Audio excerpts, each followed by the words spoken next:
everybody. Welcome to a new session of Let's Talk About Risk. We are now in the industry series as discussed in our previous session. We had an airline and aviation expert. And today we want to continue that discussion with one very special guest, Mr. Markus Klaushofer. Mr. Markus Klaushofer, he is, just to give a background, he read law at University of Vienna, and then he also had some postgraduate studies in logistics and forwarding, as well as HAK Wiener Kaufmanns by Vienna Business School.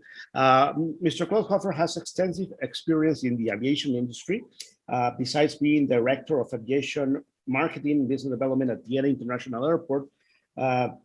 He has been the chief commercial officer at Moscow International Airport, as well as the CEO at Malta International Airport.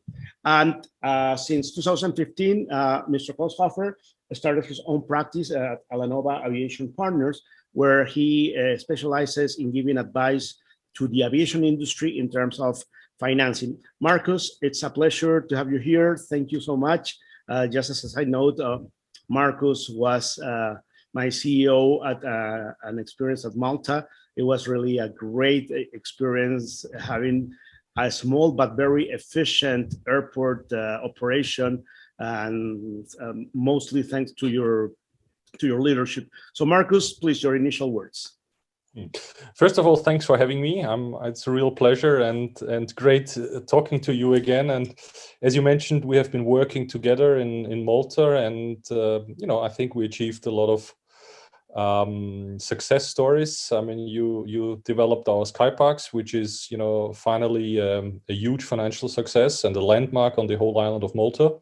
So thanks for that. And yeah, as you introduced me, I come from the aviation airport sector with a logistics background.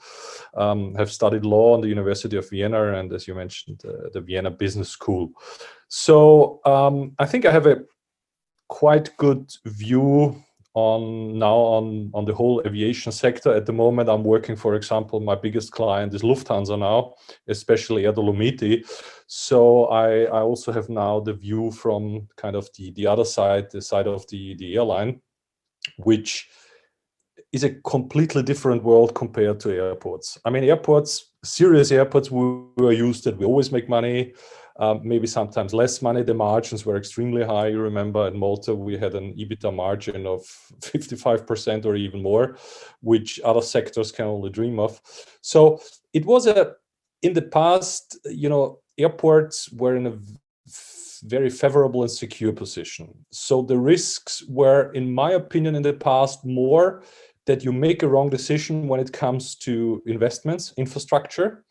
I mean, if you fail there, you have a problem with the terminal for the next 30 years because you cannot sell the terminal like an airline could sell the A380 now, where they're saying, we phase it out, we don't need it. But on the other hand, the risks were limited to that kind of investments. Mm-hmm. Now we're seeing a world where even world-class airports are making losses. Where their major customers, even prime airlines, are reducing the fleet. That means less passengers, are much more demanding on the price side, incentive side, marketing supports. So this will all have an impact on airports, and that's what I see at the moment is the biggest risks. That on one side, your revenue will go down. Mm-hmm. On the other side, I mean, you have higher costs. I mean, first it was security. Now it comes up to, pandemic. And I don't think that was the last pandemic we have seen. So, and that will also lead, what I think, that investors will be a bit more cautious to invest into airports, because in the past it was a quite, I would say, super secure investment if it's a capital serious airport. Right, exactly. And in that line, Markus, I know that in your practice, you deal with giving advice to these companies trying to obtain or to approach lenders and financial institutions to secure loans and financing. In this current situation, obviously, the traffic drop is kind of a direct impact. But in general terms, where do the industry focuses more? Let's say the lending industry to secure and achieve. Besides the traffic, what other top main areas or main risks are the financial institutions focusing on? If you can share. I mean, one thing is absolutely clear that I think I mentioned it already, that it has to be a serious, and the best case is a capital airport. That means where you have natural traffic. That means you have a good catchment area. And that's extremely interesting for financial investor, where they see there is a good base. Mm-hmm. And the funny thing is also, they are also looking, when they look at the balance sheets and the annual reports, if there's room to improve.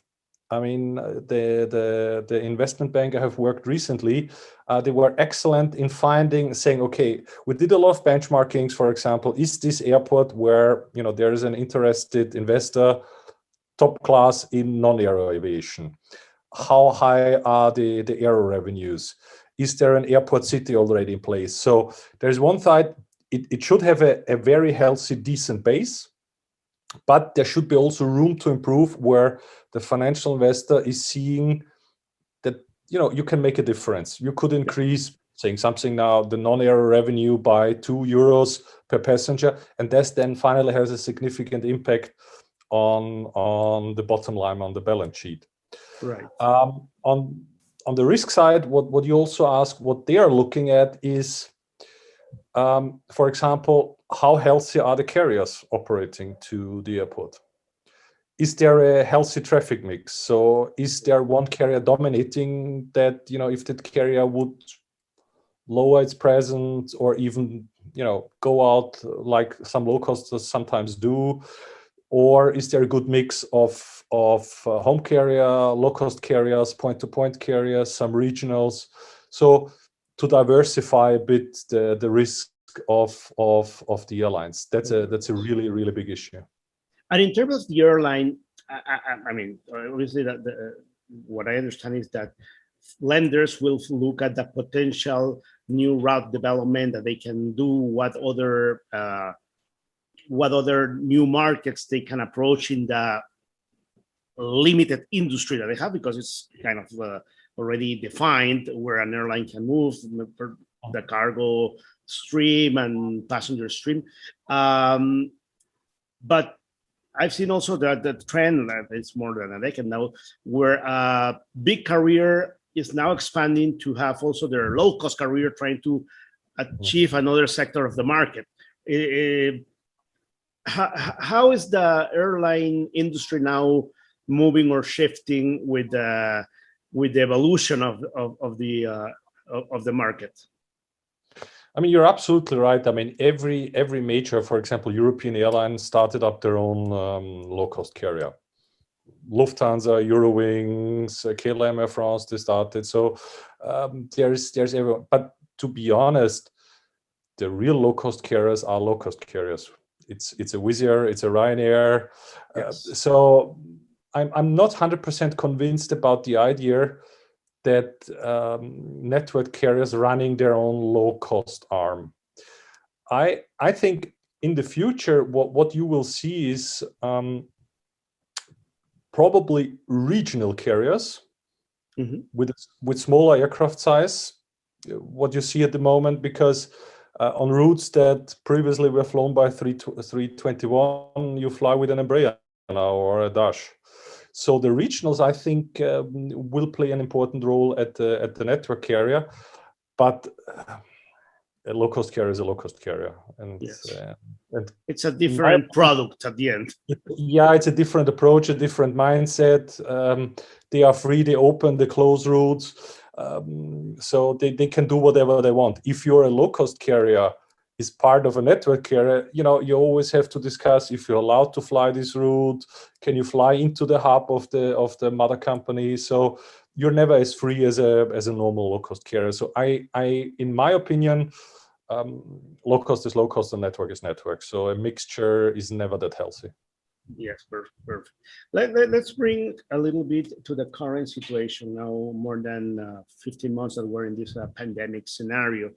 And perhaps it's obvious, but what have been the major consequences to the industry in line of approaching the financial markets? How can a lender, obviously there's a lot of uncertainty, but a lender has to kind of ensure that your projections based on recovering the traffic that you have lost comes. But in your expertise, what are the main issues or the main concerns to the financial market that this pandemic situation has brought?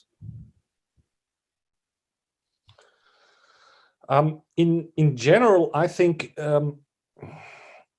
the financial markets are at the moment not that optimistic with the strong growth that it will go forever. I mean, in the past, you were calculating like a growth of 3.5–4% every year on average, and this is going to happen. And maybe one year it's 8%, and it's less, and then you have a war, a pandemic, or whatever, but it's going to grow. In my opinion, on one side, the pandemic, it will bounce back, especially on the leisure side. On the commercial side, as I said, it will be a bit less. But all these environmental discussions, I think a lot of investors are a bit concerned about investing their portfolio in an industry which obviously is not carbon zero. So that's something where I see that especially huge public wealth funds are thinking if that's the right sphere to invest into airlines, into airports. So there I see a risk, and I see some concerns. On the other side, as mentioned, healthy, well-managed airports with a good catchment area, with some with chances to grow, chances to improve. There you will always find investments, because on the other side, to be fair, I mean, there are not too many hot new things on the market. I mean, there's much more money in the market than there are nice projects. I mean, that's also something what we have to take into consideration. But important for me, I think, for airports is that they will have to invest into new technologies, digitalization, as I said, I mean, carbon offset, really reducing waste. I mean, they have to do a lot of homework to still be interested or are an interesting object for investment funds. And obviously that these investments, more than a good add to the service, also has to be seen with a revenue making point of view, right? Obviously trying to find always that if there are some market regulations or some ICAO regulations to invest in several topics, try to make out the best of how to make that a revenue source. Last week in our last session, we were discussing with somebody you obviously know, Mr. Ian Madison. He also knows about the aviation industry. And he was mentioning something very, very true, right? That if we believe that the industry is going to bounce back to the previous standards, we are not seeing it clearly. We're going to shift the whole paradigm set. We're going to have a new industry. And linking this to what you mentioned, and we were talking before our discussion, for example, for an airline, the business travel, the business segment that was kind of the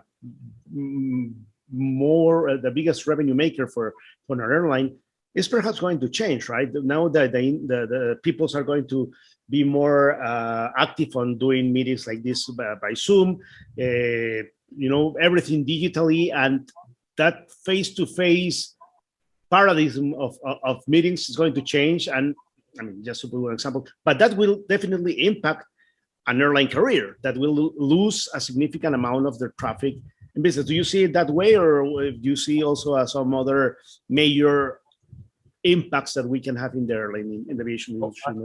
I fully agree on that. I mean, the point is, I think it's also also had an effect to people that, in the past it was simple, like, okay, you have a meeting, even if it's an hour, jump into a plane, have a meeting, go back.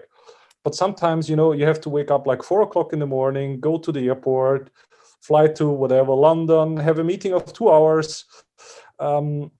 Then you go back to the airport and coming back to your home airport. And then for a 2-hour meeting, you are traveling for 8, 9, 10, 12 hours. Now, I mean, it's very simple. You have a 2-hour Zoom meeting and you switch off and you're at home and you can play football with your son, or if it's late, you open a can of beer and relax and you don't have the hassle of traveling. I'm not saying cost savings. Yeah, I mean, it's also time saving, and it's more, also for yourself. I mean, is it really worth to travel 12 hours for a 2-hour meeting where, okay, it's a new client, you need to meet, yes, granted. But the times where a company was sending 40 people from Amsterdam for a day meeting to their colleagues in the same company to London, and then all the 40 people fly back, I think these times are over. And it's extremely underestimated by airports. They still believe the good old times are going to come back, that the airlines will fly what they flew before. It's not going. I mean, look at serious airline groups like Lufthansa. They are phasing out so much aircraft. They are reducing the capacity in the whole group. So it's logic that they are not flying as much as they flew before, and that means for airports they won't have that much traffic.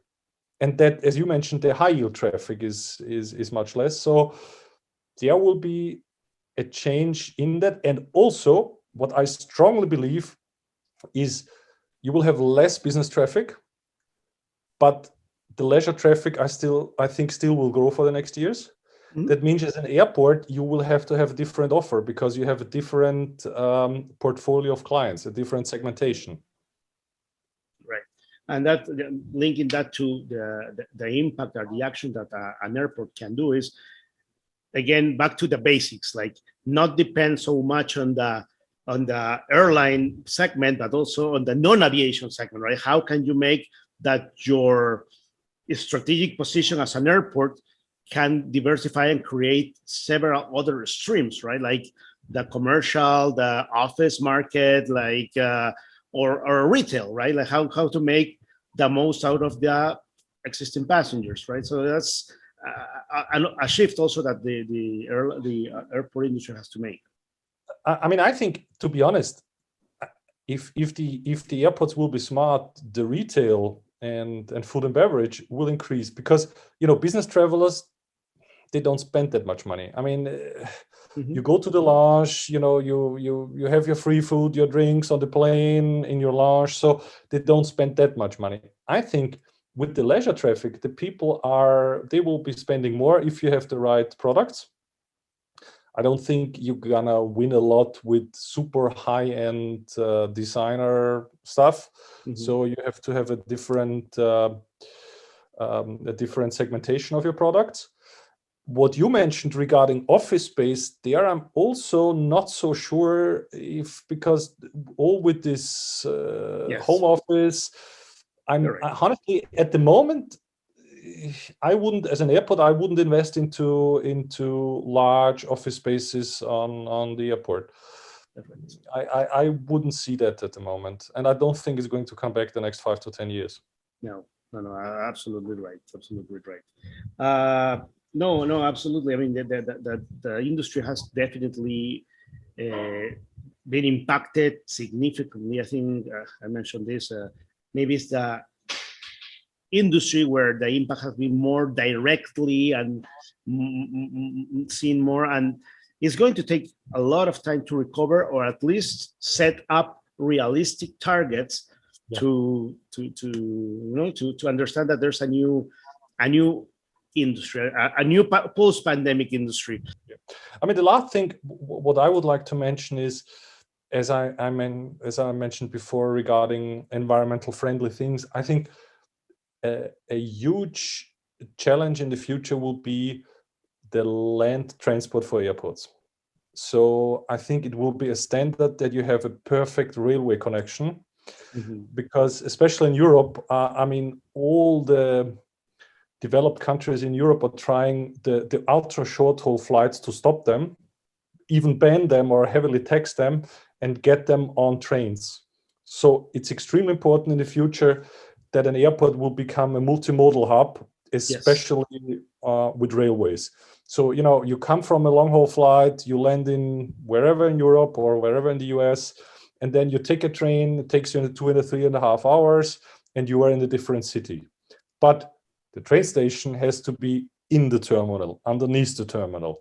And the times are over, you know, you land on an airport, then you go with a train to the city center, and from there you take another train. So there has to be direct train connections to major cities surrounding this airport. And that's something where I think airports, airlines, and railways need to cooperate to have such a multimodal transport offer to the passengers. And that would also help to optimize the travel time and travel experience of the passengers. Very interesting point, because at the end of the day, in developed countries like in Europe, the airline or the airport directly competes with other alternatives like rail, right?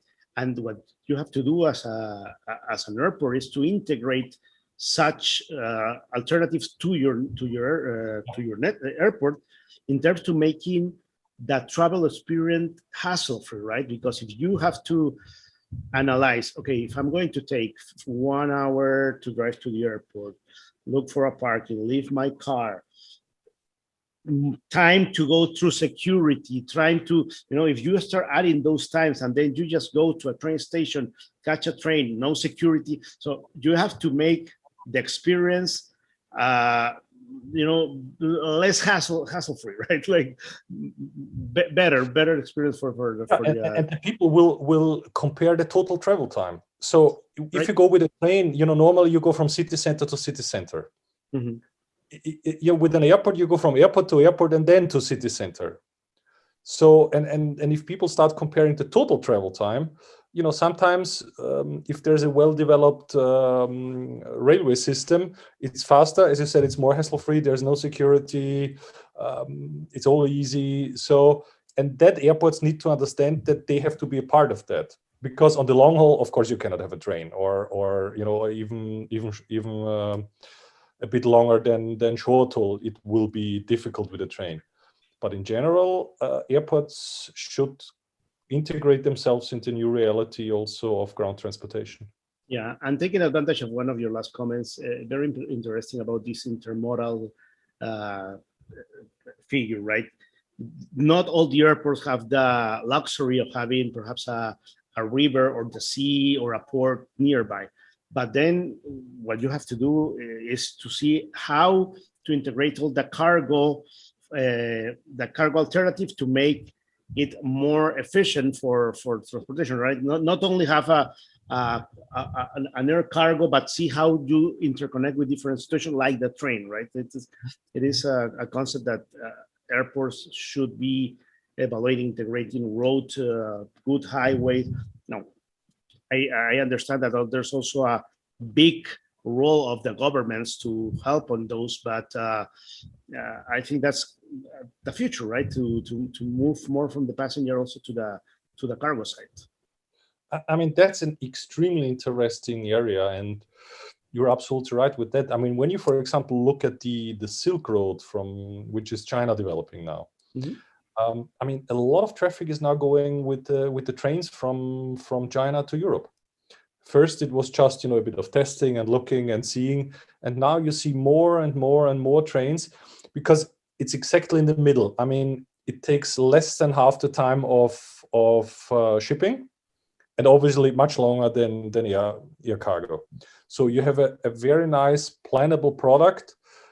The ports are already all overloaded, and you know the ships waiting to get unloaded. So that's something where even countries which are landlocked, if they have a great rail connection, they have kind of seaports in the landlocked country if you're able to attract the long haul cargo on railways. I mean, that's a market which I think at the moment is extremely underestimated. but it will make a huge difference for countries which are going to invest into it and spend money and brain into developing such kind of multimodal hubs. And if airports are smart, they immediately look how they can integrate themselves into such logistics. Right. Yeah. Absolutely. Absolutely.